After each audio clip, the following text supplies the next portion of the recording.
ಕಾರಿಗೆ ಗೂಡ್ಸ್ ವಾಹನ ಡಿಕ್ಕಿ ಹೊಡೆದು ಭೀಕರ ಅಪಘಾತ.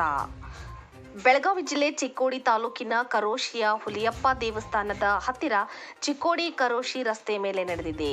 ಹುಕ್ಕೇರಿಯಿಂದ ಚಿಕ್ಕೋಡಿ ಕಡೆ ಹುಕ್ಕೇರಿಯ ಬಸನಗೌಡ ಪಾಟೀಲ್ ಎಂಬುವರು ಕುಟುಂಬದ ಜೊತೆಗೆ ಕಾರಿನಲ್ಲಿ ಹೋಗುವಾಗ ಚಿಕ್ಕೋಡಿಯಿಂದ ಹುಕ್ಕೇರಿ ಕಡೆ ಮಂಜುನಾಥ್ ಗಿರವಗೋಳ್ ಎಂಬ ಚಾಲಕ ಗೂಡ್ಸ್ ವಾಹನದಲ್ಲಿ ಹೋಗುತ್ತಿದ್ದರು.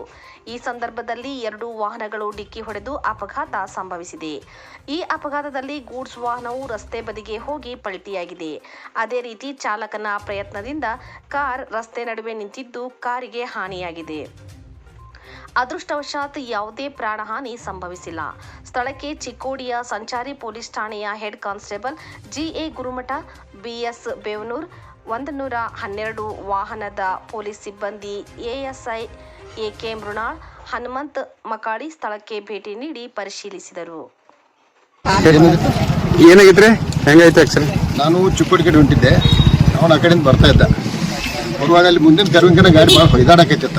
ಉದಯ ಅವ್ನು ಕುಡ್ದ ತಿಳ್ಕೊಂಡು ಪೂರ್ತಿ ನಾವು ರೋಡ್ ಬಿಟ್ಟಿರುತ್ತಾನೆ. ಇಳಿದು ಮುಂದಿಂದ ಫಾಸ್ಟ್ ಪಾಸ್ ಆಗ ಪ್ರಯತ್ನ ಮಾಡಿದಾನೆ. ಈಗ ಮುಂದೆ ಬಿಡ್ಯಾವ ಫಾಸ್ಟ್ ಪಾಸ್ ಆದ ಬಳಿಕ ಹಿಂದೆ ಬಂದು ಬಿಡದ. ಯಾಕೆ ಅದು ಅಷ್ಟೇ ಸ್ಪೀಡ್ ಇರ್ತದ. ಆ ಸ್ಪೀಡ್ ಇದ್ರಕ್ಕೆಲ್ಲ 40-45. ನೀವು ಈ ಕಡೆ ಚಿಕ್ಕೋಡಿ ಕಡೆ ಹೋಗ್ಬಿಟ್ಟು ಅವ ಈ ಕಡೆ ಬರ್ತಾ ಇದ್ದ.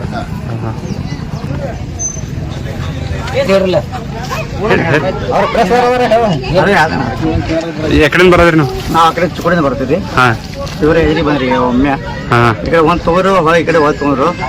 ಆಮೇಲೆ ಜಗಿನ ಕಡೆ ಹೋಗಿ ಗಾಡಿ ತಾನ ಅಷ್ಟೇ. ಎಷ್ಟು ಜನ ಇದ್ರಿ ಒಳಗೆ? ಯಾರು ಗಾಡಿಯಾಗ ಎಷ್ಟು ಜನ ಇದ್ರಿ? ಗಾಡಿನ 2 ಜನ ಇದೆ. ಇನ್ನೊಬ್ರ ಇಲ್ಲ? ಇನ್ನೊಬ್ಬರ ಅಲ್ಲಿ